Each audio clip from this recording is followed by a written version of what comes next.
Hello, my friend, and welcome to Pro Wrestling Daily. My name is Aaron Mashpitz. There are very few things that happen in WWE that are universally loved or universally hated. But it seems like Pat McAfee teaming up with Randy Orton 2 weeks before WrestleMania is almost universally hated, except if you're Mark Henry, who seems to have loved the decision, is now even more fired up for WrestleMania. But Mark Henry has been known to have some really bad takes. But this Pat McAfee decision, so on the April 3rd edition of Friday Night SmackDown, it was revealed that Pat McAfee was the man on the phone with Randy Orton. The voice in Randy Orton's head was Pat McAfee. Now let's be very clear.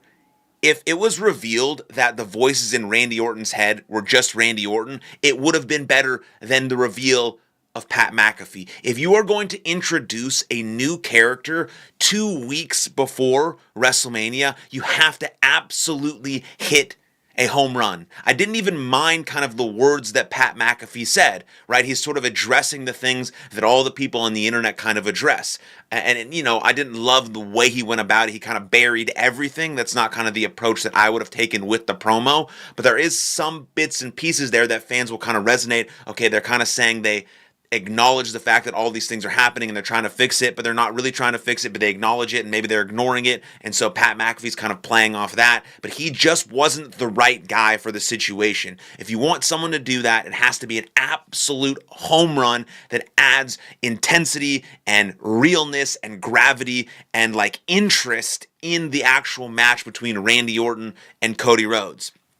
Because the feud started off great. Randy wins the Elimination Chamber. Great, they have that first kind of interaction, and Cody Rhodes is left bloody. We see this resurgence of Randy Orton being the Viper, being the vicious, sort of diabolical person that he is. And then Randy Orton starts to have these voices in his head. Who's talking to him? Is it just Randy? Is he gone crazy? Is he all just hyper-focused on winning the 15th World Championship? Then you have Stephanie McMahon come out and talk to Cody Rhodes on Monday Night Raw, and she's like, you got to reach his level of being this diabolical if you want to keep your championship. And then we move to Friday Night SmackDown, where it's sort of announced before the show that it's going to be revealed who was talking to Randy Orton on the phone. And we get Pat McAfee.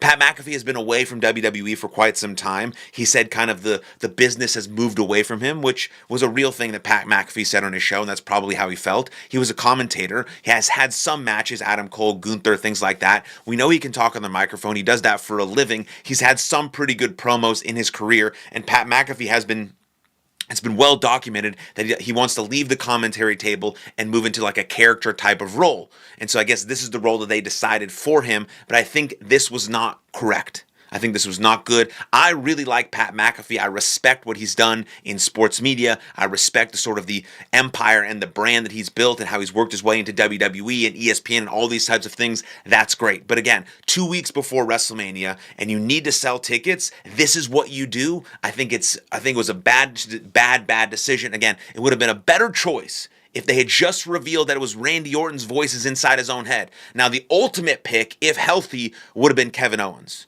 And there was a sort of a little inclination of that on Kevin Owens' social media because he was posting like of Cody Rhodes, that doll, and then he posted like his dog, and Kevin Owens just posts weird shit all the time. And so some fans, including myself, had some hope that it was going to be Kevin Owens revealed. But I think if Kevin Owens gets revealed there, it even makes Randy Orton more of a babyface going into this match than he already is, because you have a return of a superstar that everyone loves in Kevin Owens going against Cody Rhodes, who's like loved and hated kind of at the same time, kind of like John Cena was back in the day when it was like, let's go Cena, Cena sucks. And so now they didn't do that. So obviously Kevin Owens is not there, but some also fans and people on the internet, some rumors believe that Pat McAfee is part of a larger reveal, and there will be a different reveal this coming SmackDown, and then sort of that will be the actual voices behind Randy Orton's, on the phone. And I don't agree with that. That's too many sort of introductions close to WrestleMania. But overall, if you just look on the internet, people hate it. I sort of checked the barometer of like really diehard WWE fans when I talked to my buddy Tanner, and he was not happy about this at all. Like there's so many other choices. SmackDown and Monday Night Raw sometimes are really hard to watch. And then you get all these comments on your post like, we'll just stop watching. I've been watching WWE for 20 years. for 20 years. There is a difference between, purposefully watching to hate on the product and being critical of it so it can get better. Because all WWE has put out recently is like, okay, John Cena is here to save wrestling. Okay, now Pat McAfee is here to save the business. Well, if WWE just produced better storylines, products, and gained better interest from their actual fan base, maybe they would save their real fans from leaving and just garnering all these viral social media clips that don't lead to anything substantial, as you can tell. And so I personally thought Pat McAfee was the wrong choice. The internet seems to agree with me. Everyone seems to agree with me. And the April 3rd edition of Friday Night SmackDown was the lowest rated Friday Night SmackDown, I think, in the history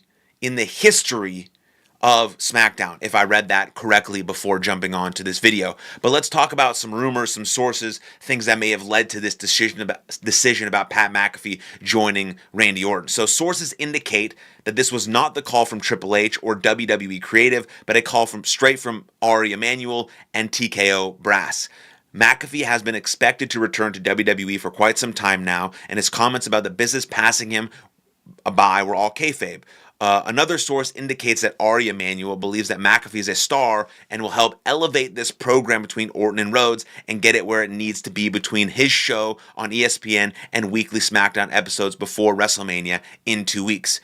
TKO are firm believers that mainstream names will help bring more eyes to the product and sell more tickets as they make their return to Las Vegas. Just like John Cena hosting, bringing Pat McAfee in, having iShow Speed and Lil Yachty, and all these people are just so they can sell a few more tickets because they have done a piss poor fucking job at building storylines and producing quality television that make the diehard WWE fans want to buy a ticket to WrestleMania. And they also made an absolutely terrible decision by going back to Las Vegas for the second year in a row. And so here's what else we have to say about Ari Emanuel. TKO CEO Ari Emanuel was the reason Travis Scott was added to John Cena's heel turn last year. Now he's also the reason Pat McAfee has been inserted into the Cody Rhodes versus Randy Orton feud.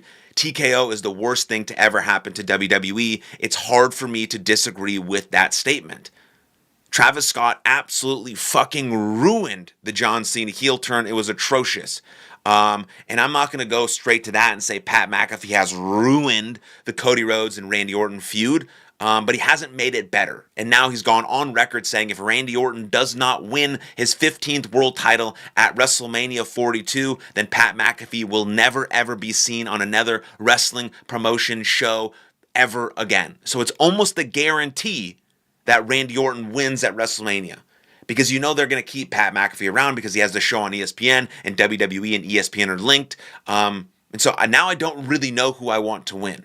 I was very, very interested in Randy Orton winning and getting his 15th world title because I'm a huge fan of Randy Orton. And just like Pat McAfee, I do think that he's in the GOAT conversation. I think Randy Orton is one of the greatest of all time. But now you have this weird Pat McAfee interjection.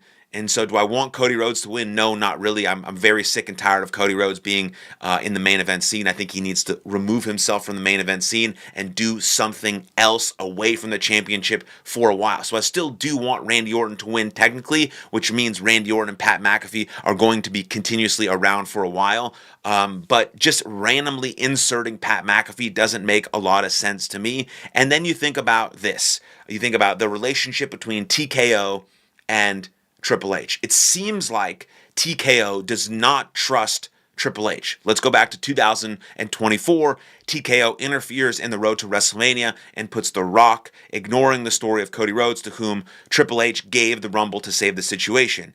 In the end, it turned out well and left a historic WrestleMania main event. It turned out well. And then you go to 2025, TKO interferes in the road to WrestleMania again due to low ticket sales for the Elimination Chamber and puts The Rock with John Cena and Travis Scott, and that turned out absolutely disastrously and kind of ruined the WrestleMania 41 main event. Now we go into 2026. This is kind of the third year in a row. TKO inserts itself, interferes in the road to WrestleMania again, puts Pat McAfee, who had absolutely nothing to do with the storyline, in the middle of the story between Cody Rhodes and Randy Orton. And as of right now, it looks like it's turned out very, very badly. But again, time will tell. Maybe I'm wrong, and it turns out to be fucking incredible. It's obvious that sometimes Triple H screws up and makes bad booking decisions. That happens to everyone all the time. But there's also a very serious underlying problem, which is that TKO doesn't trust Triple H. And so it's probably hard for Triple H to really go all in on the bookings and the stories and the characters he wants, because he doesn't know ultimately if everything is going to get changed right underneath his feet. And so I'm sure that's something that Triple H thinks about a lot and has probably thought about a lot. And there's also been injuries on the road to WrestleMania. There's been all sorts of things, but that's kind of the breakdown there of Pat McAfee teaming up with Randy Orton. Kind of universally hated as of right now, but I don't know, could turn out better than we expect, could turn out worse than we expect, or could just be a sort of another thing that we remember as a part of WWE history. But it is looking like, if we just take what McAfee has said and what TKO is doing, that Randy Orton will probably win the championship at WrestleMania 42, which fires me up because I love Randy Orton. But what will be the direction of Randy Orton and Pat McAfee after WrestleMania? Is there a larger reveal outside of Pat McAfee? Will Cody Rhodes recruit some help to help with the situation, because he is going to basically be handicapped in his match at WrestleMania? What other things might happen, or other layers might be added to the story to potentially make it better? Because right now they're digging themselves out of a massive hole that they created, because all TKO cares about is their ticket sales and fucking viral clips and their money. And that is not producing those aims, those goals are not producing quality television, and it's becoming a serious problem. So let me know what you think in the comments down below. I'd absolutely love to hear from you. Then like this video, subscribe to the channel, and I'll see you guys next time. Lots of love. Cheers.